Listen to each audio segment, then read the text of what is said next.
Start tonight's show by inviting you to play a game of Broken Borders Bingo. Abdul Azidi is the asylum seeker on the run, OK? So let's play. Did he come in the back of a lorry?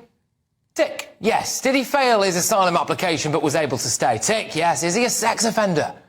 Tick. Yeah, there we go. Did he convert to Christianity to claim he'd face persecution? Oh, yes, he did. Is he violent?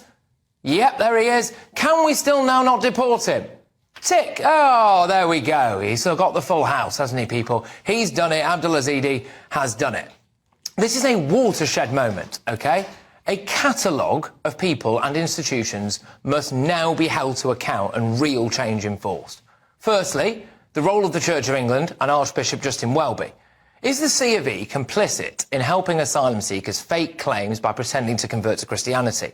The Liverpool maternity hospital bomber was Syrian. He pretended to be a Christian to claim that he'd be persecuted if we returned him.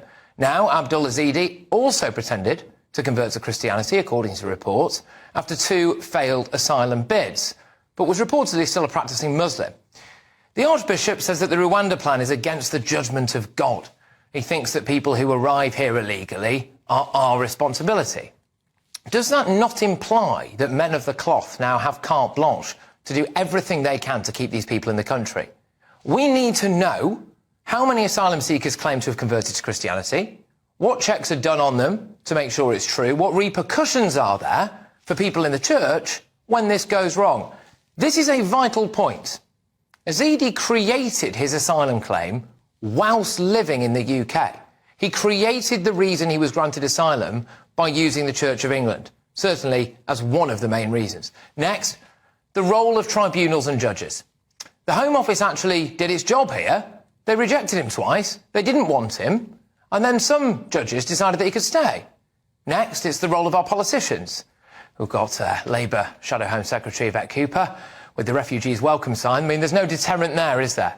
And here's Caroline Noakes, Conservative MP, on the BBC last night. Stark reality is that every day women will face misogyny and microaggressions. If you're a woman of colour, it will be worse.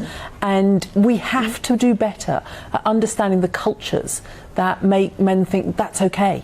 It's not okay, and actually you can see a pattern of behaviours that lead to really horrific crime. So she's talking about microaggressions and racial bias there. I think that's pathetic. An asylum seeker that her government allowed in, allegedly, doused a woman and some children with acid, and that's her response. But we see this all the time. David Amos's death was used to clamp down on social media. Mike Freer's resignation results in a call for MPs to speak more nicely to each other. They're both due to Islamism, OK, in some cases, all right? Our politicians are too weak. Next, the role of useful idiots looking to deflect. Former Chief Prosecutor Nazir Afzal says the problem is violence against women, not asylum seekers. Well, look, violence against women is obviously awful, OK? But the problem here really is about a violent sex offender being able to commit atrocities on our streets, possibly because they've come from cultures that might have racist, homophobic and misogynistic views. People on the left are now coming face to face with the fact that this country has actually imported a heck of a lot of anti-Semitic, homophobic, woman-hating, transphobic, backward people. And they wanted them here. Next, the role of the police. Why did it take the police so long to reveal the identity and photograph of Abdul Azidi? He got on public transport numerous times, apparently. If an urgent alert went out, I think there is a very good chance this man would now be in custody. Did not wanting to stoke racial tensions get in the way there, I wonder? I have a message for all of those different people and organisations and institutions and the web of human rights lawyers and activists behind them. They've led us to this situation. Do you not think you might have blood on your hands? Let's get the thoughts now of tonight's panel. We have former BBC chief political correspondent John Sargent. I do have GB News star Alex Armstrong and Apprentice finalist social commentator Joanna Jarji. Thank you very much for joining us. Alex, I'll start with you. When it comes to situations like this, do you think that certain institutions now have blood on their hands? Yeah, I mean, look, all the way from the police, the Home Office, the Church of England, there's a lot of people here and a lot of people in these institutions that need to be held accountable. We need to understand how the situation where the attacker was able to get away for so long, having his asylum denied twice, I think it was twice before he was allowed in. Yeah. Fine. And then being able to run on the streets and come all the way down from up north to come and commit this crime on innocent civilians in London. I mean, this is bonkers that we're allowing this. Joanna, people allowed this to happen. People wanted these kind of people in the country, and now they're coming face to face with the reality of it, no? Well, I think that that's actually quite unfair to say that people wanted these types of people based on one case. Let's be real. When it comes to just one case. Well, when it comes to acid attacks, for example, this has been going on in this country, and the rates of this are rising. So, you know, we see that. And unless, a lot of them? Yeah, but unless you can actually give me stats to say that the majority of the people who are, you know, doing the acid attacks have come from the back of a lorry or from a dinghy, then I might actually, you know, take some people seriously when it comes to it. What about certain cultures, though? I mean, it's a bit of a cultural thing, isn't it? Why is it a cultural thing? Well, it is. When you do look at some of the very, very recent cases that have had acid attacks on the rise, it does tend to be from cultures where it's a shame and honour thing against women a lot of the time. No, I think that where that has come from and that whole narrative is that we tend to see acid attacks come from certain types of countries in terms of their culture over there. That doesn't mean that, you know, the people who have actually come to this country as asylum seekers tend to be the people who are giving acid attacks. And I'll give you an example, actually. There was a really big story that was publicised. Fern McCann, who was on Towie, her boyfriend did an acid attack, and that was due to drug-related gangs. People do it for carjackings. So I think it's completely disingenuous to say that acid attacks are due to asylum seekers. It's not just asylum seekers. I am talking about legal immigration there as well, to be fair. But, John, you know, we've just played Broken Borders Britain bingo there, really, with this chap. I mean, surely this has to be a watershed moment, really, now. Something has to be done about this. We can't have these people just constantly in this merry-go-round of gaming. No, I agree. Lots of things got to be tightened up, and you're quite right to talk about the role of priests in this. The idea that, you know, that kind of young person is suddenly going to convert to Christianity seems implausible. I mean, it's all very well. It's time people open their eyes to the fact that it is another way of escaping the asylum procedure, because they can, in fact, be helped if a priest says to them, no, they're really good, you know, conscientious Christians. But I wouldn't believe that now, and I don't think most people in that position should believe that. They should be very careful about that. I think it's extremely important, though, to get to grips with why acid attacks are different from, say, attacks using knives. And one of the reasons is that with knives, you can show off and you can have these zombie knives and you can be sort of rather a gang leader. You've got all this equipment. You can't do the same with just a bottle of what looks like water, but in fact is acid. So concentrate on the fact that these attacks have increased with acid. Why?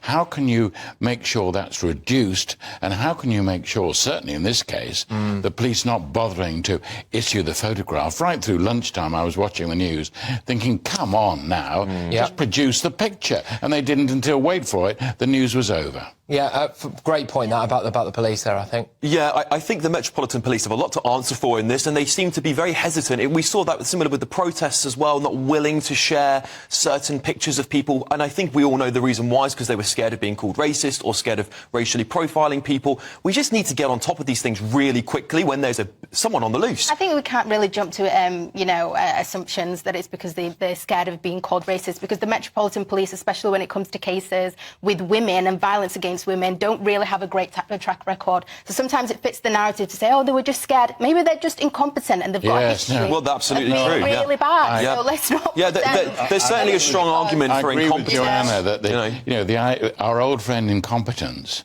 comes up so often, doesn't it? Yeah. You have all these wonderful, clever arguments as to why they might have done this, but just sheer, oh, no, we're waiting, and we wait for this, and we haven't got that organised.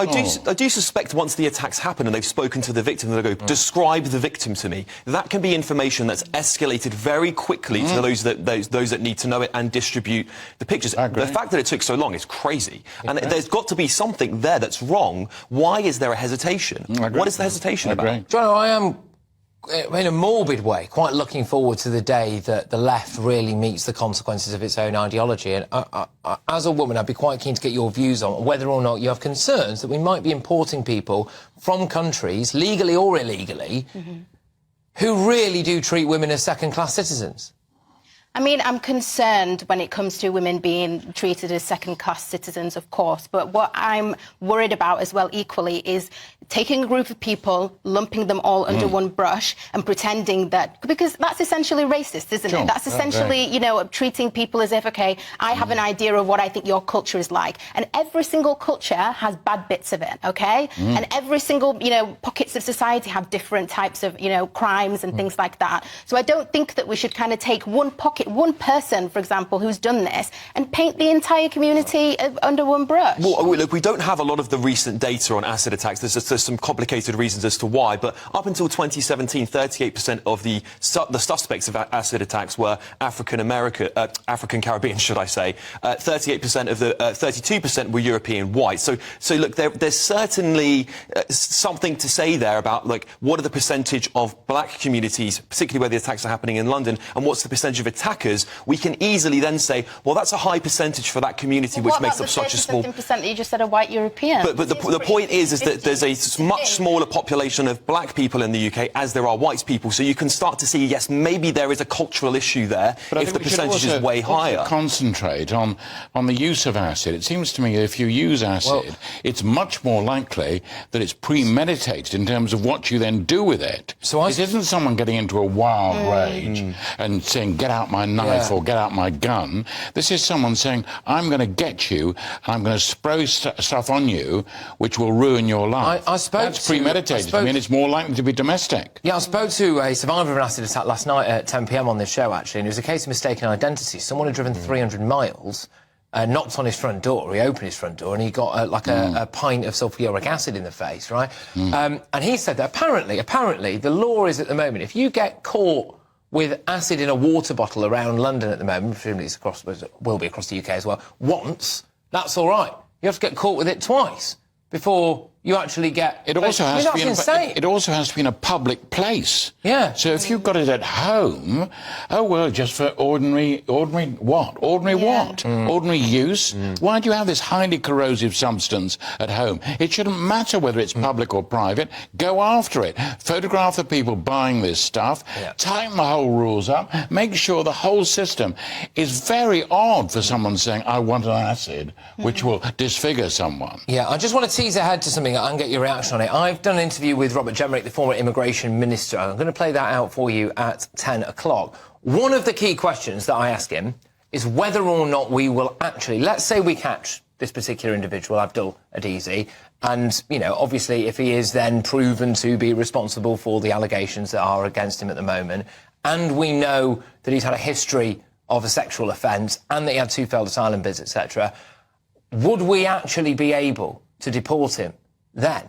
And, well, you'll find out what Robert Jenrick says about that. But, you know, do you think that if there's a chance that we can't, surely that makes it an absolute mockery of this situation? Unequivocally, anyone that comes to this country, whether they are illegal immigrants or refugees or asylum seekers, and they break the law, there should be a zero-tolerance policy. You are automatically deported. You cannot take the goodwill of people in the country that you go to seek asylum and refuge and then break the customs and laws. It absolutely needs to be fixed. No, well, that's great, the zero tolerance. What if the country refused to accept this person to go back to that country? I mean, you know, think practically. You know, it's all very well to say, do away with this, we shouldn't have this, we shouldn't have that. How are you actually going to carry this out through the courts, and in what sort of way, and how will you force people onto these planes? Well, the courts are certainly a problem too. I'll just ask quickly, do you think that this individual should be deported then?